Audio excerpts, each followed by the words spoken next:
जय जगन्नाथ। आज चैत्र मास शुक्ल पक्ष एकादशी जहाँकि कामदा एकादशी बोली कह जाए। यही एकादशी पालन महत्व रही कहुए जे कौन गोटे एकादशी व्रत पालन कले जीवन समस्त पाप ताप विनाश होता है। तेज ये कामदा एकादशी संपर्क में आज गुरुमा आम जाना। भगीपुर नाम एक नगर थिला। सेठारे कुंडरिक नामक जने राजा बास करुथिले।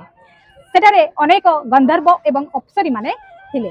आउ से राजा थिले अत्यंत गीत प्रेमी संगीत प्रेमी कला प्रेमी आउ सेठारे जने दंपति रहुथिले। तांकर नाम थिला ललित एवं ललिता। से माने बहुत सुंदर गीत गांती। थरे तांकर राज दरबार रे ललित गीत गाउथिले। एते सुंदर गीत गाउथिले जे समस्त पूरा मंत्रमुग्ध हो जाउथिले। गीत गाउथिबा समय रे हठात से अन्यमनस्क हो गले एवं तांको गीतर सुर ताल ठीक रहिलानी। राजा प्रचंड रागी गले एवं तांको अभिशाप देले। कहले मो भलिया राजा पाखे थाई कि तोर मन अन्यत्र पळैला काहे के एमिति हैला तेबे तू राक्षस होई जा। तांको अभिशाप फलप्रद हैला एवं तत्क्षणात से राक्षस पलटि गले। ललिता एते पतिव्रता थिले आ तांको स्वामी स्त्री रो संपर्क एते निबिड़ थिला जे केही काहाकू मुहूर्त न देखिले रहि पारंती नाही। हठात आजिकालिका जुगरे जदि केहार स्वामी एमती राक्षस पलटि जांती से स्त्री चाहिबो मु केमिति तांको डिवोर्स देई पळै जाय। तांको पाखरे मु रहि परिबिनी कारण ललिता से चाहि नथि। ललिता थिले पतिव्रता एवं तांको स्वामी स्त्री बहुत भलो पडुथिला।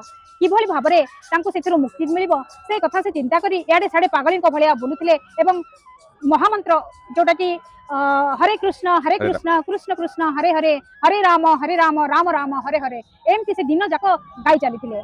एमती गाई गाई जीवा समय थरे देखिले विंध्याचल जने ऋषि सेठी तपस्या करुथिले। तांको पाखरे जाईकी पहुंचिले एवं कांदी कांदी सेठी लोटी पडुथांती। प्रभु मते किभली तांको स्वामी को कथा कहिले तांको एमती सब असुविधा तांकर हेची किभली से सेथिरो मुक्ति पाइबे मते किछि उपाय बतांतो। ऋषि माने तो काहार दुख सही पारंतिनी तेनु तार उपाय स्वरूप तांको कहिले तेमे गोटे काम कर आसंता चैत्र मास शुक्ल पक्ष एकादशी जोटा कि कामदा एकादशी से व्रत पालन कर। से दिन आसिला ललिता पूरा निष्ठार सहित से व्रतटी को एकाकी पालन कले। ललिता तो राक्षस होई जाइतिले तांकर राक्षस प्रवृत्ति जोगु से एकादशी व्रत पालन करनथिले आ एक निष्ठार सहित ललिता व्रतटी को पालन कले। फल स्वरूप तांको स्वामी को से फेरी पाइले।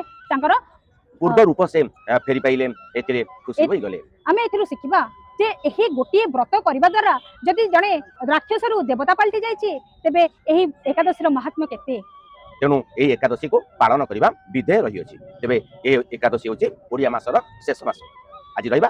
जय जगन्नाथ। जय जगन्नाथ।